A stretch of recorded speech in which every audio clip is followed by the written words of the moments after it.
For 11 years, my sister acted like I didn't exist. Not because we had a huge fight.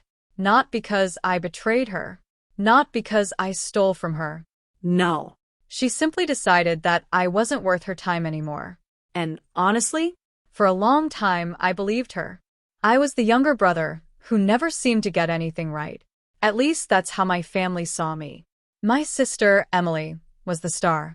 Straight A student. perfect job. Perfect husband. Perfect life. Every family gathering felt like an award ceremony dedicated to her. And me? I was the cautionary tale. The guy who dropped out of college.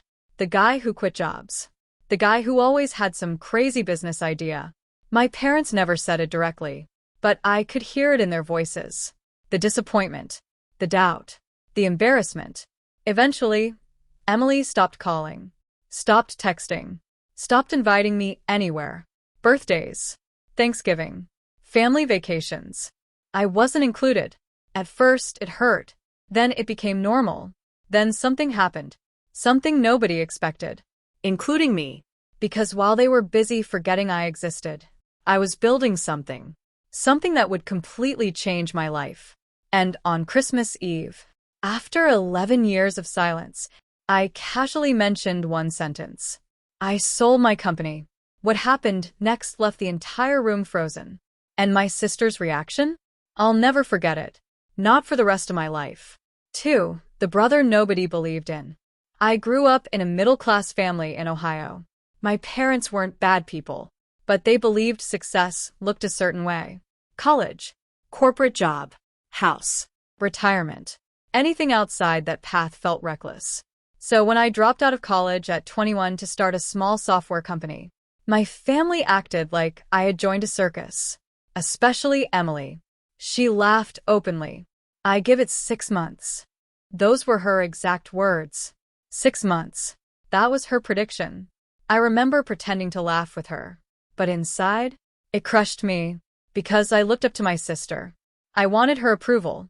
Instead, she became my biggest critic. Every holiday felt the same. So, how's the little business? She always said little. Never company. Never startup. Always little business. As if it was a child's hobby. The first few years were rough. Really rough. I lived in tiny apartments. Worked 16-hour days. Ate cheap noodles. Lost clients. Got rejected by investors. Had panic attacks. More than once, I almost quit. And every time I struggled, my family seemed strangely satisfied. Like they were waiting to say, "We told you so." Then one day, I stopped telling them anything. No updates. No explanations. No discussions. I disappeared into my work. If they thought I was failing, I let them believe it. Because arguing with people who already made up their minds never changes anything. And slowly, very slowly, everything started changing. Around year 5, things finally started moving. We landed a major client. Then another. Then another. Revenue doubled. Then tripled. Then exploded. For the first time, I hired employees. Then managers. Then executives. Suddenly, I wasn't running a tiny company anymore. I was leading a serious business. But I kept it private. Not because I was ashamed. Because I was tired. Tired of proving myself. Tired of defending every decision. Tired of hearing people who never built anything explain why I would fail. Meanwhile, Emily's life looked perfect from the outside. Big house. Luxury SUV. Country club membership. Perfect social media posts. But every now and then, I heard rumors. Debt. Financial stress. Arguments with her husband. Lifestyle inflation. Nothing dramatic. Just enough to make me wonder if things were really as perfect as they seemed. Still, we barely spoke. Years passed. 11 years. 11. Imagine that. An entire decade without a meaningful conversation with your own sibling. Then, 2 months before Christmas, something unexpected happened. A large corporation approached us. They wanted to acquire the company. At first, I laughed. Then they made an offer. A very serious offer. Months of negotiations followed. Lawyers. Meetings. Contracts. stress, sleepless nights. Finally, The deal closed. $170 million. I stared at the number on the screen, and for a moment I couldn't breathe. Not because of the money, because of what it represented. Every rejection, every insult, every lonely night, every sacrifice, every person who said I'd never make it. All of it suddenly meant something. But I told almost nobody, not even my family. I wanted peace. At least that's what I thought. Until Christmas arrived. My parents decided to host Christmas dinner. Apparently everyone would be there, including Emily. I almost declined, but something told me to go. Maybe closure, maybe curiosity, maybe fate. The house looked exactly the same.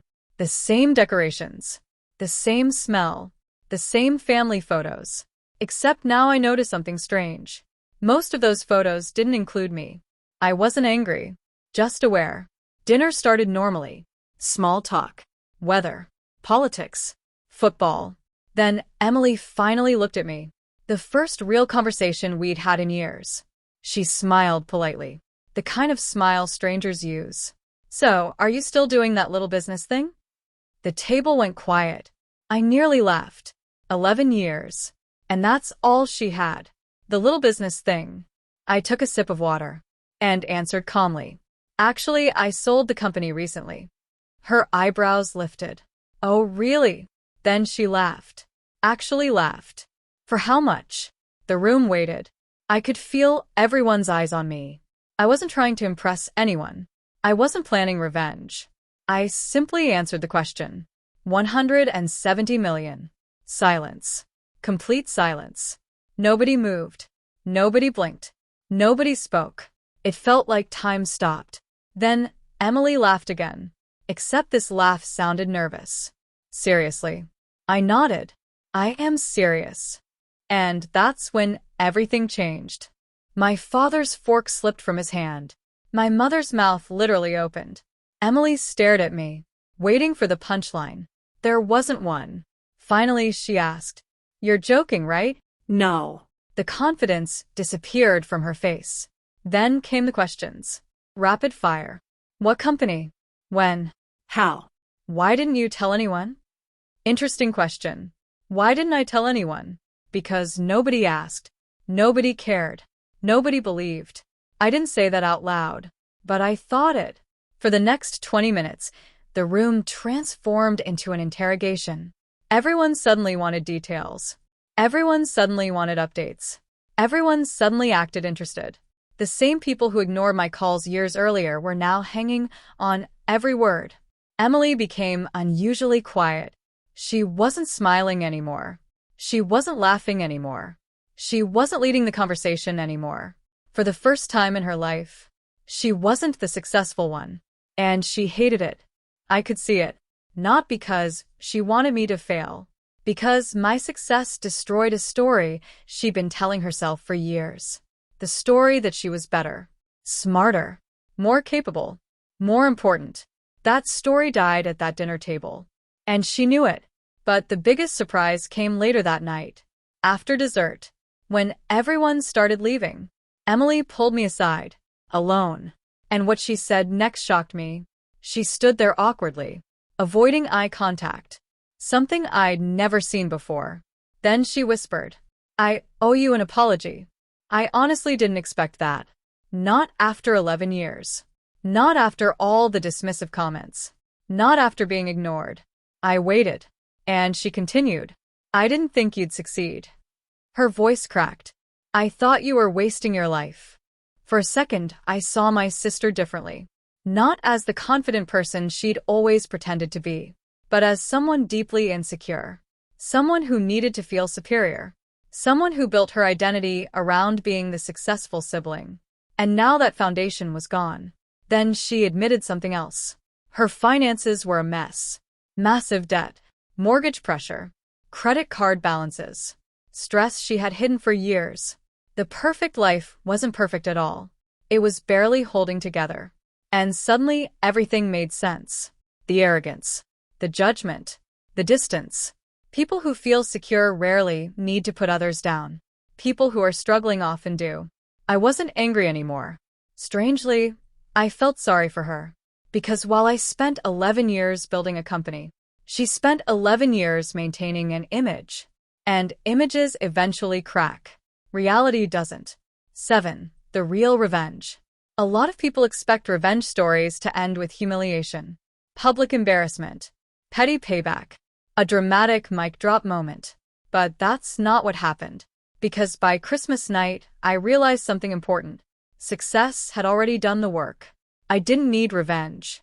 I didn't need to embarrass anyone. I didn't need to prove anything. The truth had spoken for itself. For 11 years, my family judged me based on appearances. They saw uncertainty and called it failure. They saw risk and called it stupidity. They saw struggle and assumed the story was over. They never looked deeper. And now they had to face that mistake. Not because I forced them to, because reality forced them to. That was enough. More than enough. The greatest revenge isn't making someone feel small. It's becoming so successful that their opinion no longer matters. And for the first time in my life, I felt completely free. A few months later, Emily and I started talking again. Slowly, carefully. Not because the money fixed everything. Because honesty finally entered the relationship. The walls came down. The competition disappeared. The pretending stopped. Things aren't perfect today, but they're real. And real is better than perfect. Looking back, I learned something powerful. Never let someone else's opinion become your future. People judge what they can see. They don't see the late nights, the sacrifices, The fear. the determination, the years spent building something in silence.